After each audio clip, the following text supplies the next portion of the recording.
Governor Khyber Pakhtunkhwa Faisal کریم کنڈی کے دورہ سندھ پر مشیر اطلاعات بیرسٹر ڈاکٹر سیف نے رد عمل دیتے ہوئے کہا کہ گورنر خیبر پختونخوا سندھ کے بجائے صوبے کے بقایا جات کے لیے اسلام آباد کا رخ کرتے تو کچھ بہتر ہوتا۔ عہدہ ملنے کے بعد پہلے آبائی حلقے کا دورہ کرنا چاہیے۔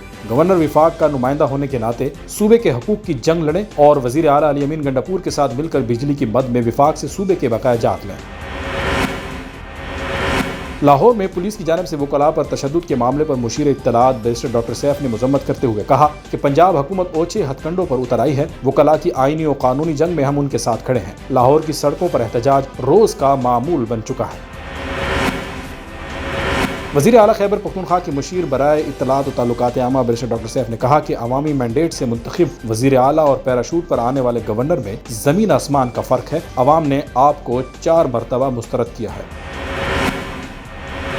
مشیر اطلاعات Khyber Pakhtunkhwa barrister doctor safe نے کہا ہے کہ وزیر اعلیٰ کی زیر صدارت صوبائی کابینہ کے 5ویں اجلاس میں اہم فیصلے کیے گئے۔ صوبائی کابینہ نے ان وزراء کے لیے جن کا تعلق پشاور سے نہیں، انہیں کرائے کے مد میں 2 لاکھ روپے دیے جائیں گے۔ وہ وزراء جن کے تعلق دوسرے اضلاع سے ہوں اور سرکاری رہائش نہ ہو، یہ رقم کرائے کی مد میں دی جائے گی۔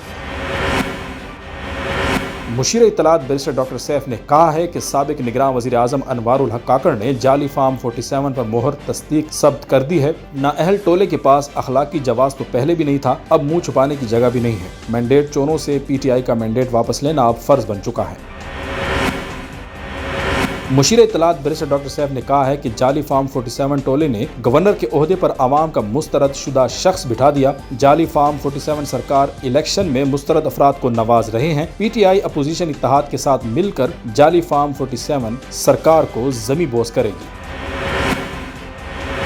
گندم سکینڈل کے حوالے سے مشیر اطلاعات بیرسٹر ڈاکٹر سیف نے کہا ہے کہ مینڈیٹ چور ٹولے نے 6 لاکھ ٹن سے زائد گندم درآمد کی۔ وفاق میں جعلی حکومت بننے کے بعد بھی گندم کی درآمد کا سلسلہ جاری رہا۔ مینڈیٹ چور ٹولے نے 98 ارب روپے کی گندم درآمد کی۔ ملکی خزانے کو اربوں کا ٹیکہ لگانے کے باوجود PDM2 سرکار کے پاس کسانوں کو ریلیف دینے کے لیے پلان نہیں۔